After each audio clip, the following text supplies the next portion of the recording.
Assalamualaikum warahmatullahi wabarakatuh.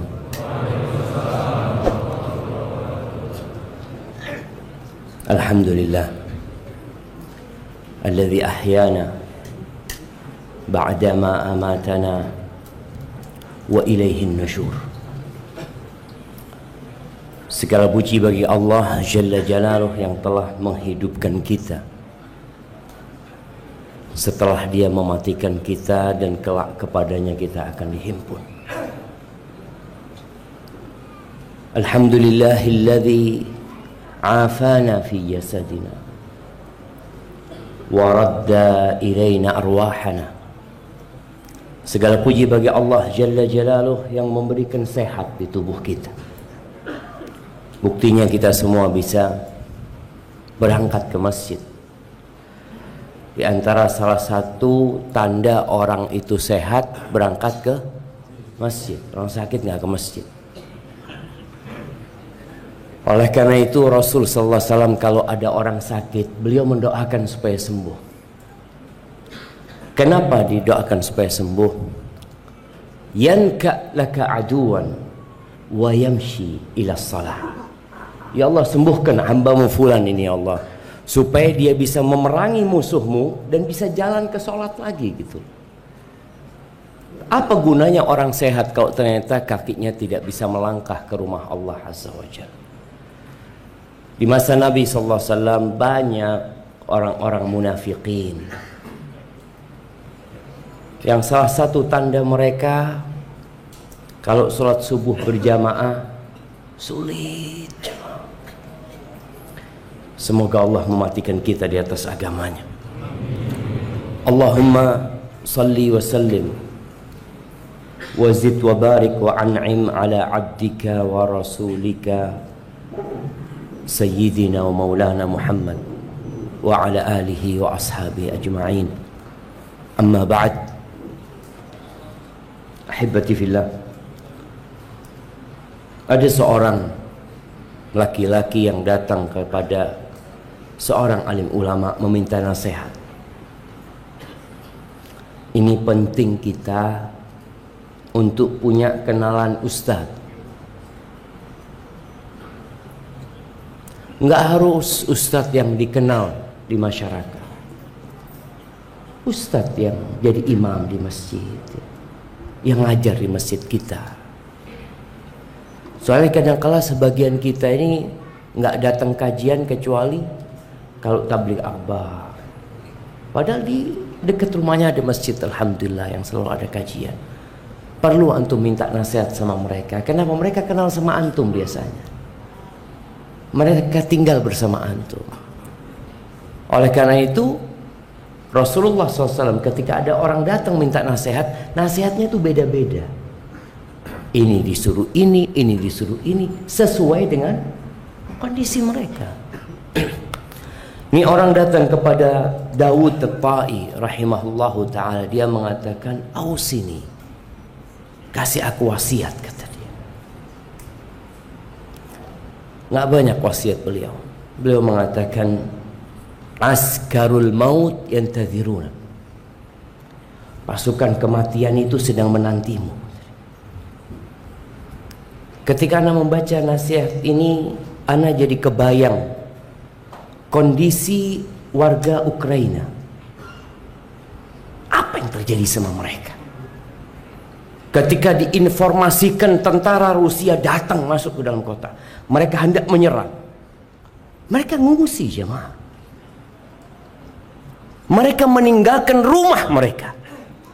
Mereka beli dengan keringat mereka. Mereka bekerja berjuang untuk dapat rumah. Tapi ketika tahu bahwasanya pasukan kematian menanti mereka, hilang semua nilai harta yang mereka miliki. Mobil mereka ditinggal sama mereka. Mereka hanya bawa barang-barang berharga. Ana melihat video gimana ya. Mereka naik kereta, mereka naik truk. Enggak kepikiran dengan isi dunia mereka. Kenapa? Pasukan sudah nunggu dia. Engkau bertahan di sini mati, engkau kata dia. Lebih baik engkau menyelamatkan dirimu ketika bisa menyelamatkan diri. Tapi adakah di antara kita yang dapat menyelamatkan diri dari pasukan kematian? Tak ada, jemaah. Hanya saja kita ini merasa sedang aman. Kita merasa sedang damai. Wallahi, di setiap pintu di kota ini, di setiap jalan di kota ini, mungkin malaikat pencabut nyawa itu berterbangan, berangkat ke rumahnya fulan, berangkat ke jalan fulan, berangkat ke lapangan fulan. Yantadirun. Ini wasiatnya, ingat pasukan kematian nungguin engkau. Mungkin sebagian orang keluar dari masjid ditunggu sama malaikat di sana.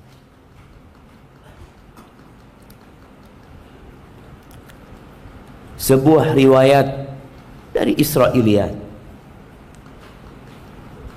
cerita Nabi Sulaiman. Nabi Sulaiman itu punya orang-orang yang dekat sama Nabi Sulaiman. Salah satunya hadir pada majelis itu. Datang orang masuk, ngobrol sama Nabi Sulaiman. Orang ini memandang kepada temannya Nabi Sulaiman, pandangin terus dengan pandangan yang tajam ya. Akhirnya orang ini keluar. Ketika orang itu keluar, tanya temannya Nabi Sulaiman ini, siapa tadi Nabi Sulaiman? Kata dia, kok gak enak perasaanku sama orang itu, kata dia. Dia mandangin aku terus. Kata Nabi Sulaiman, dzaka malakul maut. Tadi yang datang itu malaikat mencabut nyawa, kata dia. Takut dia, jemaah.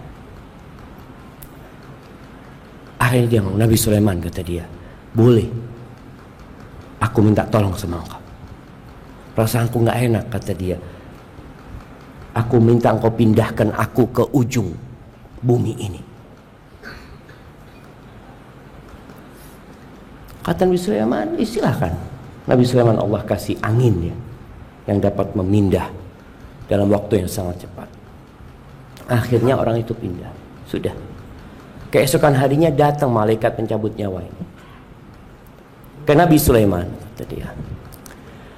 Nabi Sulaiman ngobrol sama malaikat ini. Aku punya teman kemarin ketakutan sama engkau, kata dia. Kenapa engkau pandangin dia? Iya Nabi Sulaiman, aku itu juga heran. Aku punya catatan orang ini harus aku cabut nyawanya di ujung dunia sana.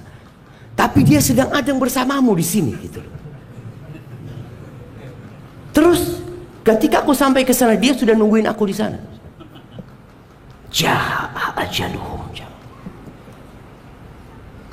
Kita nggak tahu jemaah Allah. Bi ayyi ardin tamut. Di bumi mana kita mati kita nggak tahu. Tapi yang jelas malaikat itu siap dan menanti kita. Kita masih bersibuk diri. Sekarang bulan Sya'ban ya, bulan diangkatnya amalan. Kita nggak ngapa-ngapain jemaah.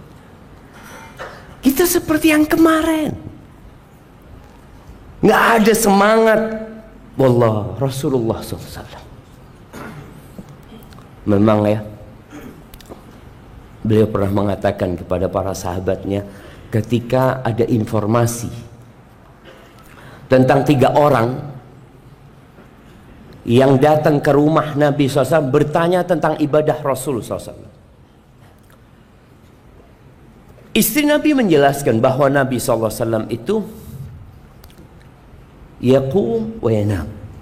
Beliau kok di malam hari itu bukan full sholat malam, enggak. Beliau sholat malam dan beliau juga tidur gitu. Yasumu wa yuftir. Kalau siang harinya enggak full puasa terus, Nabi enggak.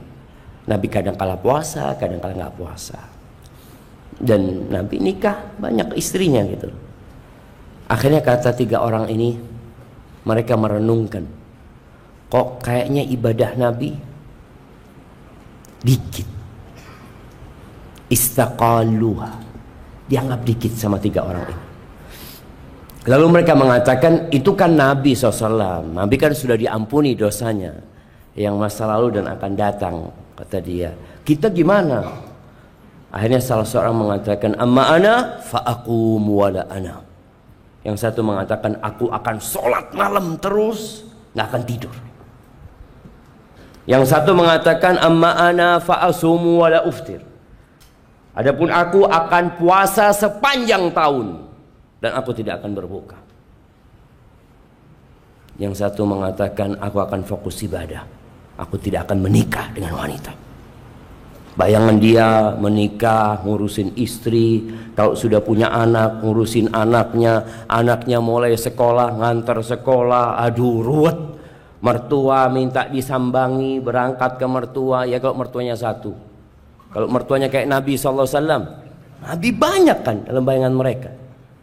Artinya mereka bayangannya berat gitu loh. Akhirnya mereka, yang satu mengatakan, aku akan meninggalkan pernikahan. Nabi dengar nih, ada pola pikir yang salah. Maka beliau naik mimbar, menyuruh Bilal. Biasanya kalau selain di waktu sholat, Bilal itu akan menyeru as-salatu jami'ah. Orang datang ke Masjid Nabawi. Maka Nabi SAW mengatakan, ma balu aqwamin yaquluna kadza wa kadza. Ada apa nih? Orang-orang berpendapat seperti ini dan seperti itu. Nabi menyebutkan omongan 3 orang itu. Ama wallah inni a'lamakum billahi wa akhsyakum lahu. Riwayat lain mengatakan atqakum lillah. Aku ini orang yang paling kenal sama Allah, yang paling bertakwa kepada Allah, yang paling takut kepada Allah Azza wa Jalla. Aku tidur dan aku sholat. Aku berbuka dan aku berpuasa. Dan aku menikah dengan wanita-wanita. Faman raghiba an sunnati falaysa minni. Barang siapa yang benci dengan sunnahku, bukan dari golonganku. Nah, sekarang ini di bulan Sya'ban ada sunnah Nabi SAW. Ngapain beliau di bulan Sya'ban?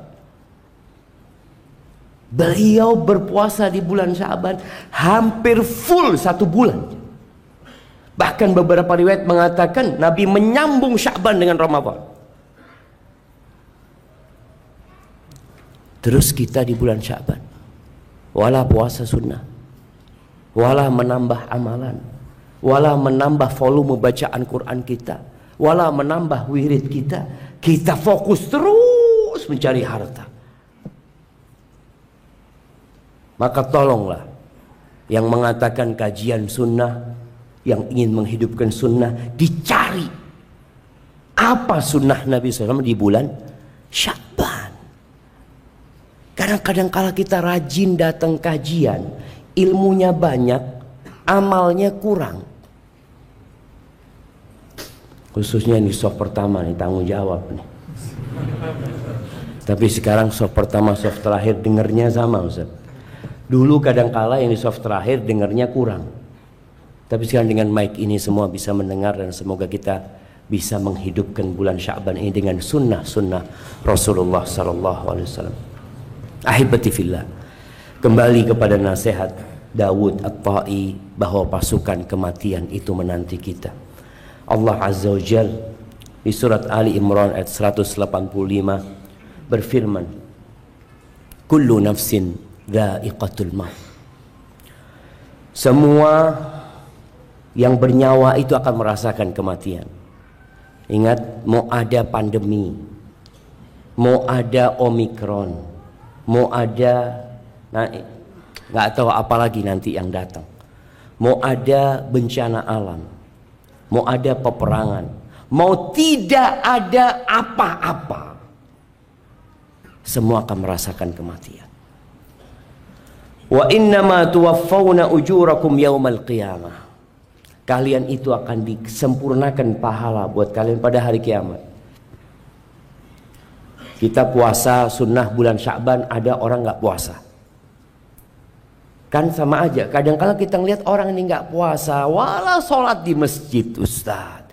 Tapi Ustaz mobilnya ganti lagi, HP-nya baru, rumahnya bagus, anak ini soft pertama terus. Allahu Akbar.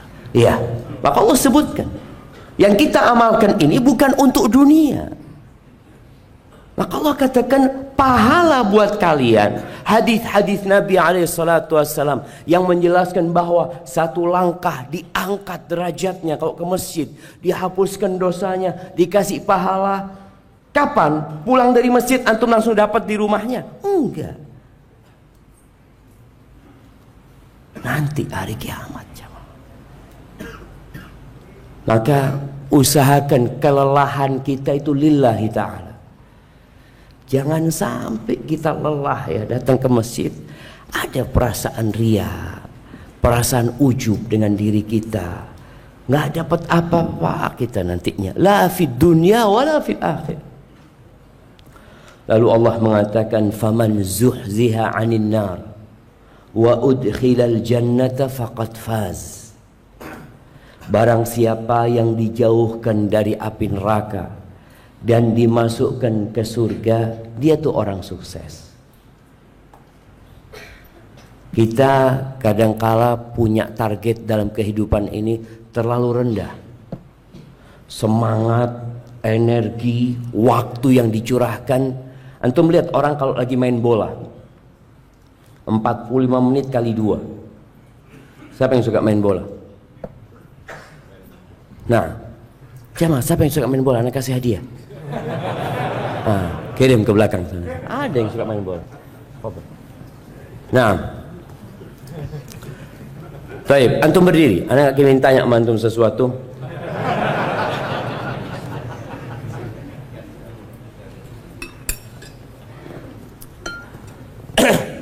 Iya. Ketika antum berada di lapangan bola, target antum itu apa? Mencetak gol. Jazakallah khair. Syukur. Dapat apa kalau mencetak gol? Dapat capek aja. Lari sana, lari sini, terus jamaah berjuang. Bahkan kalau pemain profesional itu sebelum turun ke lapangan bola, dia itu sudah terlatih jamaah. Latihan terus, makannya diatur, tidurnya diatur. Tujuannya apa? Bas nyetak gol. Untuk mencetak gol aja orang itu perlu latihan, perlu berjuang, perlu mengatur hidup mereka. Bagaimana yang ingin masuk surga? Apakah semangatnya seperti semangat mau mencetak gol? Kadang-kala enggak. Santai. Allah Maha Pengampun. Ini kadang-kala orang yang sudah ngaji, yang udah belajar, dia meremehkan dosa. Ustaz, bukankah Rasul sallallahu alaihi wasallam bersabda, "Man kana akhiru kalamihi la ilaha illallah dakhalal jannah." Yang akhir ucapannya la ilaha illallah masuk surga. Betul. Sudah, yang penting anak la ilaha illallah aja udah. Subhanallah jemaah. Tolong target kita ini. Di surga itu ada 100 derajat. Ada 100 derajat. Antara satu derajat dengan derajat yang satunya kama bainas sama'i wal ardh. Jaraknya seperti langit dan bumi ini. Dan ada orang-orang yang kalau targetnya rendah, anak-anak kuliah, kita bisa lihatlah, yang mau kumlot belajar. Belajar sungguh-sungguh ke perpustakaan ya. Waktu dia habiskan untuk mengkaji pelajaran dia. Tapi yang targetnya yang penting lulus. Kira-kira apa yang dilakukan? Datangnya telat, di kelas main handphone. Karena target dia yang penting lulus. Biasanya target yang penting lulus ini nggak lulus.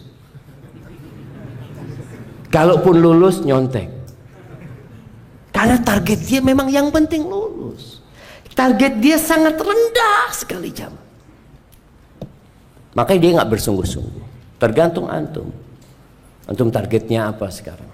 Rasulullah SAW di bulan Sya'ban ini beliau berpuasa di bulan Sya'ban. Karena apa? Di bulan ini amalan diangkat, kata dia. Fa uhibbu ayyurfa'a amali wa ana shaim. Aku ingin amalanku diangkat dalam kondisi aku berpuasa. Coba kita setiap hari, malam hari antum lihat amalan hari ini apa yang diangkat ya. Apa keistimewaan hari ini buat ana? Alhamdulillah ana tadi baca la ilaha illallah wahdahu la syarikalah lahul mulku wa lahul hamdu wa huwa ala kulli syai'in qadir 230 kali. Alhamdulillah ya Allah. Ana tadi bersolawat 120 kali. Ana tadi sholat duha, ana tadi berapa? Alhamdulillah ana selama hidup sholat duha 2 rakaat. Hari ini ana bisa 8 rakaat. Alhamdulillah. Ada target jemaah. Ada sesuatu yang kita ingin laporkan. Dibawa sama malaikat, fulan berubah di bulan Sya'ban ini. Kenapa? Karena dia ingin dimasukkan ke surga. Dia ingin amalan diangkat, dosanya diampuni. Maka cukup, yang berbuat dosa berhenti sudah. Yang terganggu dengan handphonenya, matikan handphonenya. Sebagian kita mungkin bulan Sya'ban ini perlu menaruh power banknya. Ditaruh power bank. Anak pakai handphone sampai habis baterai. Habis, selesai. Sebagian kita enggak kan? Habis power bank. Power banknya dicolokin lagi kah? Kan? Dia takut banget sama handphone antum. Seperti itu. Subhanallah, hibbati fillah. Wa mal hayatud dunya illa mata'ul ghurur. Kata Allah Azza wa Jal, kesenangan hidup dunia ini hanya menipu. Pada suatu hari, di dalam hadis yang diriwayatkan Ibnu Majah dari Al-Bara' bin Azib radhiyallahu anhu, dia mengatakan suatu hari kita duduk bersama Nabi sallallahu alaihi wasallam. Tahu-tahu Nabi melihat ada segerombolan orang yang kumpul. Nabi bertanya, "Ala ma ijtama'a haula?" Mereka kumpul ngapain? Oh, mereka lagi gali kuburan ya Rasulullah. Mereka lagi gali kubur, artinya belum, mungkin jenazahnya belum dibawa ya, mereka masih gali kuburannya. Nabi SAW tahu-tahu dengar gali kuburan, beliau bangkit, beliau terburu-buru berangkat menuju kuburan itu. Kemudian di depan kuburan itu beliau bersimpuh. Al-Bara' mengatakan, akhirnya aku menghadap Nabi SAW dari arah yang berlawanan. Aku mau ngelihat Nabi ngapain sih. Fabaka hatta balla thara min dumu'i. Beliau menangis sampai basah, tanah di depan Nabi SAW itu basah. Pernah kita nangis seperti itu jemaah? Ini Nabi SAW yang tadi dosanya sudah diampuni, yang lalu dan akan datang. Thumma aqbala alaina. Setelah beliau menghabiskan air matanya, beliau kemudian menghadap kepada kami mengatakan, "Ai ikhwani, limithli hadzal yaum fa'iddu." Wahai saudara-saudaraku, untuk yang seperti ini, untuk yang seperti hari ini nih, hendaklah kalian persiapan. Apa persiapan kita jemaah? Ya, ana sendiri kadangkala kalau baca hadis-hadis seperti ini, ana bertanya kepada diri ana, antum apa persiapannya? Coba kita buka koper kita kalau kita mau perjalanan jauh. Isinya semuanya siap. Ketika kita tahu kita akan lewat tol, kita akan isi e-tol kita, dan kita akan letakkan di tempat yang mudah. Bahkan ada yang e-tolnya kasih apa? Kasih tongkat. Dia ingin kemudahan dalam perjalanan dia.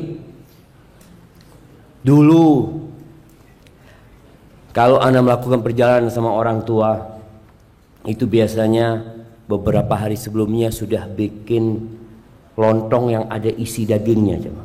Apa namanya? Arem-arem. Arem-arem disiapin ya. Nanti bawa termos isinya teh apa sih? Karena kita mau melakukan perjalanan, jemaah. Kita ini kadangkala persiapan untuk perjalanan nggak ada, yang ada persiapan untuk tinggal. Untuk tinggal di sini, di BSD. Antum persiapan itu. Antum isi rumah antum dengan segala yang antum butuhkan. Nggak apa-apa, silahkan. Tapi untuk perjalanan tolong diisi juga gitu.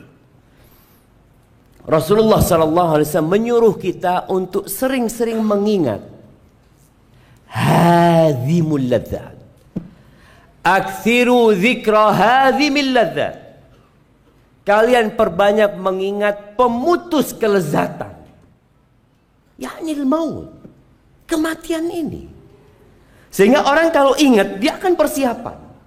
Tapi kalau tidak ingat, ya udah. Biasanya kalau pulang dari kajian, semangat. Nanti kumpul sama istri, kumpul sama anak, ngelihat isi dompetnya. Mulai yang didengarkan di kajian, lupa sedikit-sedikit. Wajar, gak masalah. Nanti datang kajian lagi untuk dicas kembali. Ana Ustaz, terus terang Ustaz, ana ini kalau baterai HP itu sudah mulai dicas sedikit cepat habis ya, apa namanya? Apa? Soak. Hah? Udah mulai soak gitu jemaah. Akhirnya orang ini sering-sering mengecas handphonenya. Kita lihat dia, belum setengah hari udah dicas lagi. Terus cas seperti itu. Tapi kalau sudah lemah, ahsan diganti baterainya. Kita pun kadang-kala seperti itu. Perlu ganti baterai. Perlu ganti suasana.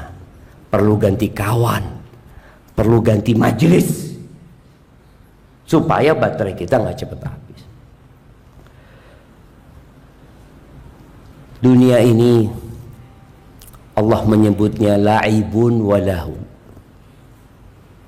Permainan dan senda gurau. Kita lihat semua bermain-main. Apalagi dengan adanya handphone, semakin lengkap permainan itu. Manusia terus berebut harta. Tidak puas memandang wanita. Berburu tahta. Yang muda, yang tua, tenggelam dalam buayan dunia ini. Dia berpikir akan hidup lebih lama di muka bumi ini dengan banyaknya harta dia. Dia berpikir kalau dia berkuasa maka ana akan tambah usianya. Nggak ada. Semua sudah ditetapkan. Dan kematian ini tidak kenal orang kaya, orang miskin.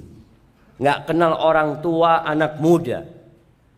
Allah Azza wa Jalla mengatakan فَإِذَا جَاءَ أَجَلُهُمْ لَا يَسْتَأْخِرُونَ سَاعَةً وَلَا يَسْتَقْدِمُونَ.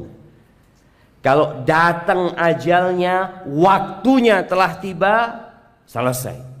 Nggak bisa maju, nggak bisa mundur. Makanya orang kalau sudah datang kematian, dia mulai kebayang. Ada yang mengatakan qala rabbirji'un, ya Allah kembalikan aku ke dunia ya Allah. Kembalikan aku ke dunia. Kenapa? Karena semua kelezatan putus sudah jemaah. Semua hasil usaha dia tiada guna. Maka dia ingin balik. Ketika Allah menganjurkan kita untuk bersedekah, wa anfiqu mimma razaqnakum min qabli ayyatiya ahadakumul maut. Kalian sedekah sebelum datang kematian. Loh, kapan datangnya kematian? Nggak tahu. Berarti sedekahnya kapan? Ya sekarang. Kalau engkau pagi jangan nunggu sore, bisa jadi kematian datang waktu duha. Kalau engkau sedang waktu duha, nantilah aku mau sedekah. Sekarang sedekahnya. Karena belum tentu kita sampai ke waktu maghrib. Ketika datang kematian, orang ini mengatakan, laula akhartani ila ajalin qarib. Ya Allah, kalau engkau undur umurku, waktuku sedikit, 5 menit umpamanya. Dia minta. Karena dalam waktu 5 menit itu dia bisa ngomong banyak. Dia bisa mengatakan, ya rumahku yang di sana itu wakaf buat masjid ukhuwah. Tapi sudah mati bisa ngomong kayak gitu? Nggak bisa. Mobil anak kayaknya buat operasional masjid. Udah mati. Anakmu mau? Nggak ada. Anak ini cinta sama orang tuanya, tapi kalau urusan harta berantem sama kakaknya kadang-kadang. Itu yang terjadi. Coba kita renungkan jamaah. Kalau kita sedang melihat manusia yang biasa duduk bersama kita, tertawa, tersenyum, makan bareng kita, tahu-tahu berada dalam bungkusan kain kafan. Kalau itu kawan antum, antum akan buka, antum akan lihat dia. Sekarang coba kita bayangkan kita yang ada di dalam kafan itu. Kita mau dibawa sama mereka ke tempat yang sempit. Kemudian akan ditutup pakai kayu jemaah. Kita ngelihatnya kadang-kala nggak tahu di sini pakai sirap, kalau di Jember kadang-kala pakai bambu. Bambunya. Gimana kalau ana yang ada di dalam sana? Semua orang teriak-teriak kadang-kala hanya untuk membuang kita. Ada anak-anak yang mengatakan, "Bapak biarlah di rumah seminggu." Karena bapaknya mati. Kenapa? Aku kepingin ngelihat bapak 7 hari lagi. Nggak ada. Anaknya mengatakan, "Bismillah sudah, cepetan. Cepat dikuburkan." Gimana kalau kita yang ada di tempat itu? Selesai ditutup dengan tanah, ditinggal. Bayangkan malam pertama antum di situ. Makanya kita lihat jamaah, orang itu kalau mau dipenjara takut dia, hanya dipenjara. Berapa kelezatan yang harus dia tinggalkan ketika dia di penjara? Di penjara masih dikasih makan,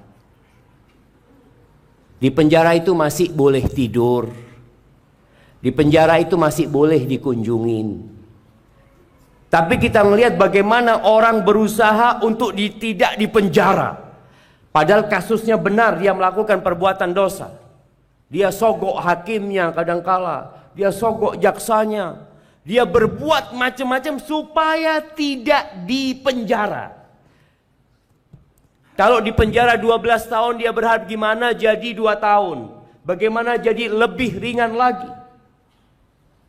Itu dilakukan manusia. Kelezatan yang dia tinggalkan banyak hanya dengan dipenjara. Bagaimana dengan kematian? Semua kelezatan yang dia biasa merasakan di dunia hilang semuanya. Al-Imam At-Tirmidzi meriwayatkan dari Abu Hurairah radhiyallahu anhu bahwa Nabi sallallahu alaihi wasallam mengatakan, "Ma ra'aitu manzaran qat illa wal qabr afdha minhu." Aku tidak pernah melihat pemandangan yang mengerikan kecuali kuburan itu lebih mengerikan. Antum kalau lewat penjara, pagernya tinggi, kadangkala antum akan mengatakan, "Na'udzubillah, mudah-mudahan anda nggak ada urusan sama penjara ini." Ketika antum lewat kuburan, sekarang sebagian kita mulai biasa lewat kuburan, nggak pernah mengingat kematian lewat kuburan. Nggak pernah dia mengatakan, "Assalamualaikum ahlad diyar minal mu'minin wal muslimin." Padahal itu kata Nabi SAW pemandangan yang paling mengerikan. Bagaimana Utsman bin Affan ketika dia berdiri di depan kuburan, lalu dia menangis sampai membasahi jenggot. Ada yang mengatakan kepadanya, "Tadhkurul jannah wan nar wa la tabki." Utsman, engkau itu ingat surga, ingat neraka, engkau enggak nangis. Wa tabki min hadha, dan engkau menangis gara-gara melihat kuburan ini. Apa kata Utsman? Qal Inna Rasulullah sallallahu alaihi wasallam qala Innal qabra awwalu manazilil akhirah. Sesungguhnya kuburan itu adalah tempat persinggahan pertama menuju akhirat. Kalau bicara surga neraka, ini loh tempat pertamanya. Ini pintu masuknya. Jadi kadangkala yang terdekat sama kita surga apa neraka? Ya kuburan. Kuburan ini yang paling dekat. Fa inna naja minhu ahadun fama ba'dahu aisar minhu. Kalau selamat dari sini, yang sesudahnya akan lebih mudah. Wa in lam yanju minhu fama ba'dahu asyaddu minhu. Tapi kalau nggak selamat di tempat ini, ya sudah. Yang setelahnya akan lebih dahsyat lagi buat dia.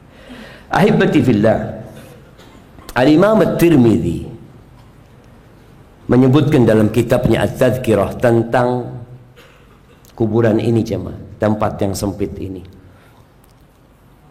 Ana pernah dikasih sama kawan dulu,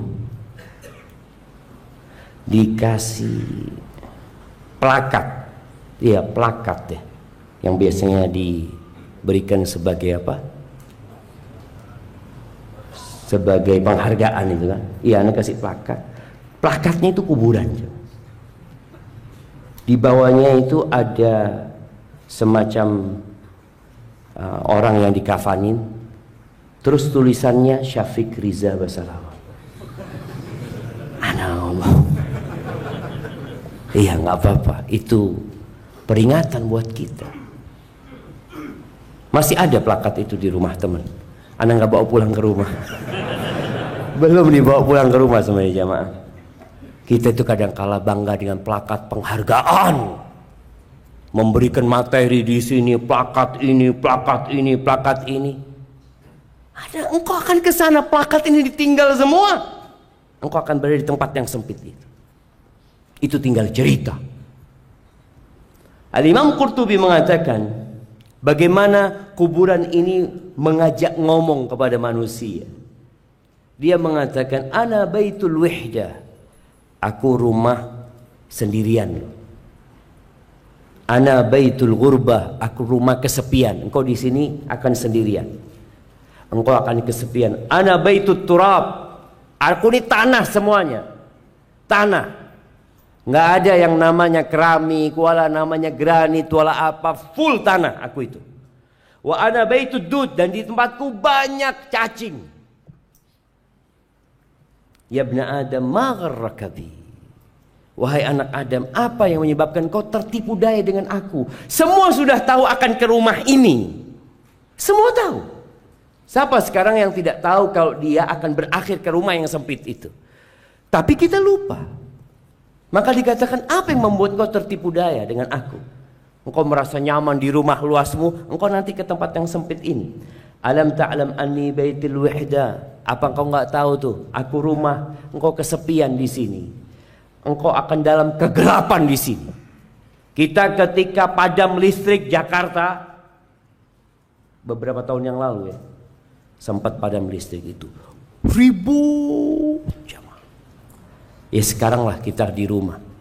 Kalau kehabiskan token listrik, apakah ada yang menunggu mengatakan insya Allah lah 3 jam lagi baru ana isi? Nggak ada. Dia akan isi. Tapi ketika di kuburan nggak bisa antum ngisi lagi.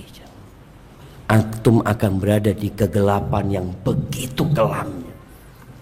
Wahai ya ibn Adam, alaysa qad hadzartani wa hadzart alaysa qad hadzartani wa hadzarta dhulmati wa natni wa dudi. Bukankah engkau sudah dikasih peringatan kalau aku tempat yang busuk, tempat yang tidak nyaman? Apa yang engkau persiapkan buat aku?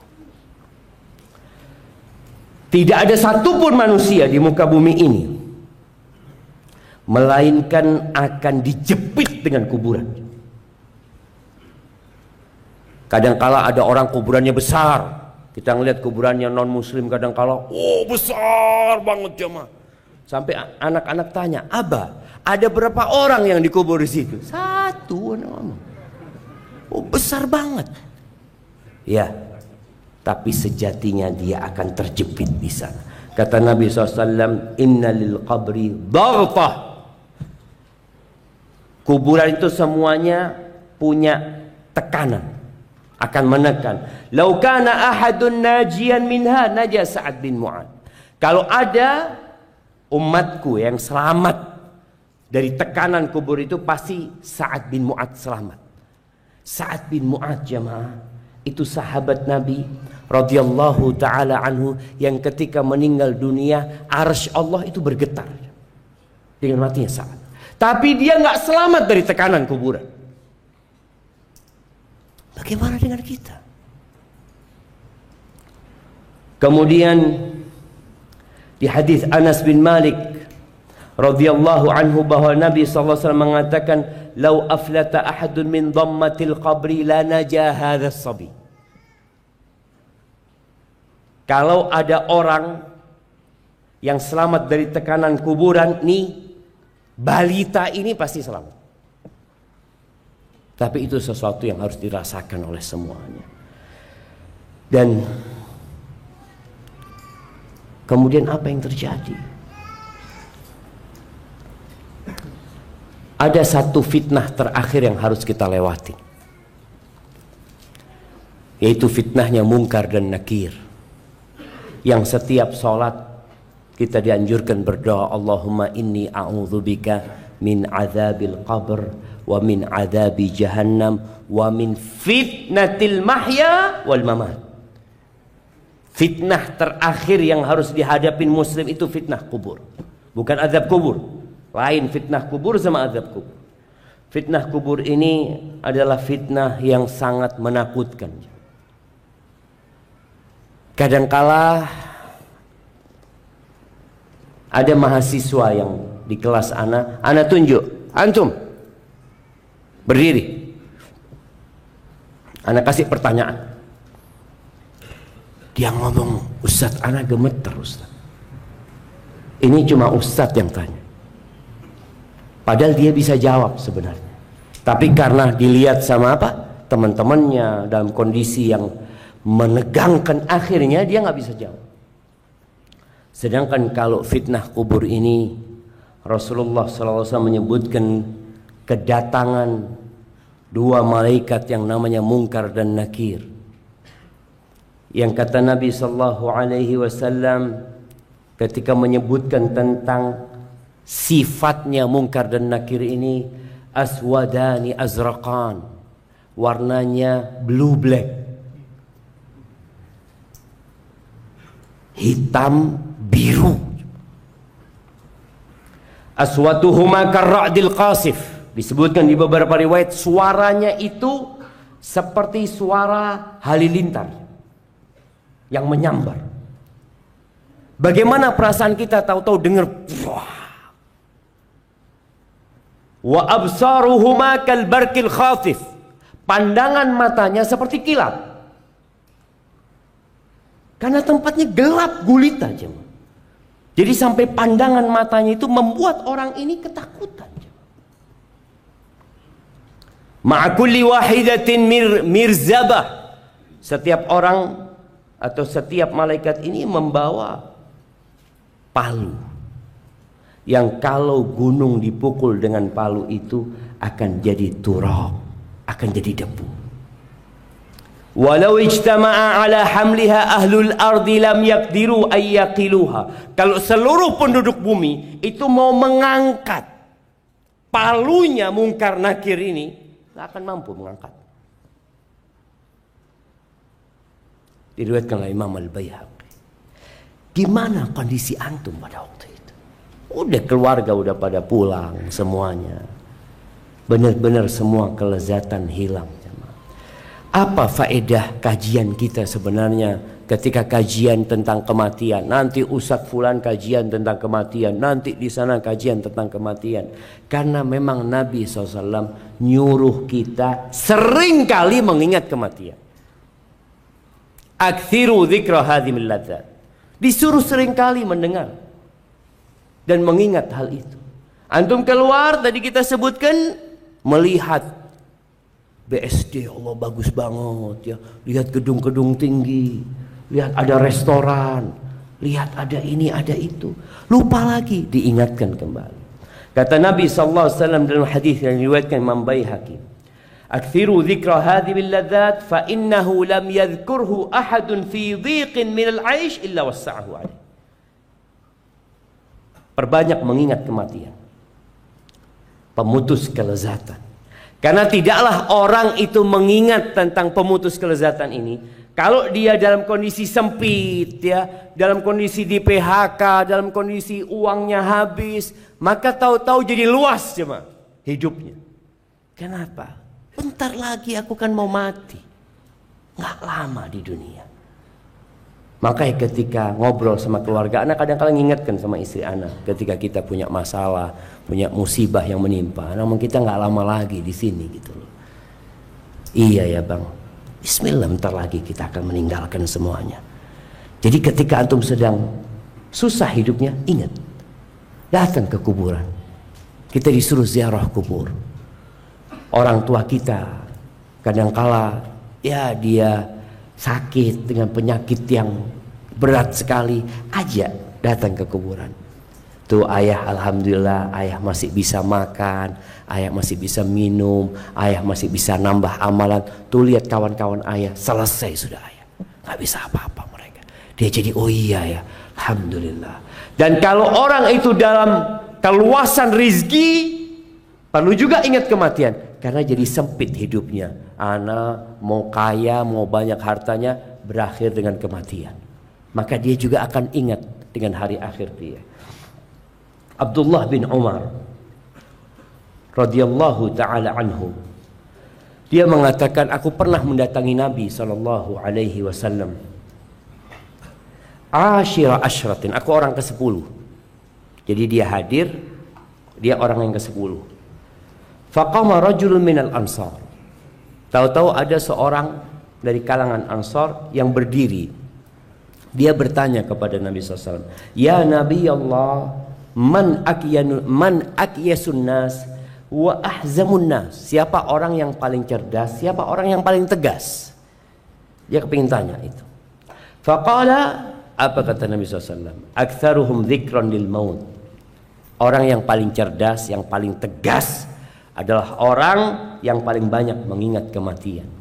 Wa asyadduhum isti'dadan lil maut qabla nuzulil maut. Orang yang paling persiapan untuk menghadapi kematian sebelum kematian itu tiba. Ulaika humul akyas. Mereka lah orang-orang yang cerdas. Dhahabu bi syarafid dunya wa karamatil akhirah. Mereka pergi membawa kemuliaan dunia dan karomahnya akhirat. Hadis ini diriwayatkan Ibnu Majah dan Imam Tabrani dan dihasankan oleh Al-Munziri. Ad-Daqqaq mengatakan man aktsara min dzikril maut, nih faedah banyak mengingat kematian. Bukan ingat mati ya, tapi banyak mengingat kematian. Orang yang banyak mengingat kematian akan mendapatkan 3 keutamaan. Yang pertama, ta'jilut taubah, segera taubat. Nggak ada orang mau mengatakan nanti insya Allah Ustaz, saya ini masih umur 25 tahun, bapak saya itu meninggal umur 73. Ya kalau saya sampai umur 70 kan masih lama waktu saya Pak Ustaz. Orang kan kadang-kadang berpikir seperti itu jangan. Tapi orang kalau ingat kematian, bisa jadi anak mati nanti zuhur, maka dia akan mensegerakan taubat. Berapa banyak orang yang nanti Ramadan nggak ketemu lagi sama kita jangan. Tahun kemarin masih sholat tarawih sama kita, tahun ini udah nggak ada. Maka orang itu akan segera bertobat. Yang kedua, wa qana'atul qalb. Dia akan qanaah hatinya. Dapat rezeki banyak, alhamdulillah. Dapat sedikit, alhamdulillah. Sakit, alhamdulillah. Sehat, alhamdulillah. Hatinya nerima semua dengan kondisi yang ada. Yang ketiga, wa nasyatul ibadah. Semangat beribadah, segera bertobat, hatinya menerima, ibadahnya bertambah. Nggak sama dengan yang kemarin. Tadi kalau kemarin sholat duhanya 2 rakaat, setelah dia mengingat kematian jadi 4 rakaat. Kemarin nggak baca Quran, ingat kematian, dia jadi baca Al-Quran. Wa man nasiyal maut Yang lupa dengan kematian akan dikasih hukuman dengan 3 perkara. Bukan di penjara dia. Hukumannya berkaitan dengan hati kita. Yang pertama, taswifut taubah. Dia akan menunda-nunda tobat. Berbuat dosa tadi malam, dia pagi nggak tobat. Dia masih berpikir, nanti malam aku akan berbuat dosa lagi. Nanti malam aku berbuat dosa lagi. Insya Allah ana mau berangkat umroh Ramadan. Nantilah ana tobatnya di Mekah. Ya, itu orang kalau lupa dengan kematian, seperti itu jadinya. Nanti saya akan haji. Kan haji mabrur itu seperti bayi yang baru lahir, Ustaz. Insya Allah saya berangkat haji nanti. Tahu-tahu belum haji mati duluan. Wa tarkir ridha bil kafaf. Orang ini kalau nggak ingat sama mati, tamak, rakus. Antum lihat orang-orang yang rakus dengan harta, dengan tahta, dengan kekuasaan, karena lupa dengan kematian. Orangnya jadi rakus. Makan itu halal haram dia makan. Rakus orangnya, karena dia lupa dengan kematian. Dan yang ketiga, wattakasul fil ibadah, malas ibadah. Santai dia ibadah, bahkan kadangkala sholatnya pun mulai telat-telat. Na'udzubillah min dzalik. Barakallahu fiik. Itulah jamaah yang dapat kita kaji pada kesempatan kali ini.